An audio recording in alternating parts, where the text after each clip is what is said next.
30 নৱেম্বৰ আৰু 1 ডিচেম্বৰৰ দিনাখন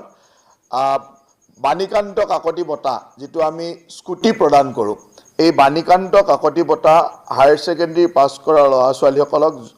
ছোৱালীসকলে যোনে 60%তকৈ বেছি নম্বৰ পায় আৰু ল'ৰাৰ ক্ষেত্ৰত যোনে 75%তকৈ বেছি নম্বৰ পায় তেখেতসকলক এই বাণীকান্ত কাকতি বঁটা দিয়া হয় আৰু এই বাণীকান্ত কাকতি বঁটাত টোটেল আমাৰ 35,787 গৰাকী 776 গৰাকী ছাত্ৰ ছাত্ৰীক দিয়া হ'ব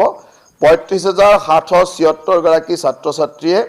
এই স্কুটি পাব আৰু 30 নৱেম্বৰ আৰু 1 ডিচেম্বৰৰ দিনাখন অসমৰ সমূহ জিলা সদৰ স্থানত আমাৰ মন্ত্ৰীসকলৰ উপস্থিতিত এই স্কুটিসমূহ প্ৰদান কৰা হ'ব গতিকে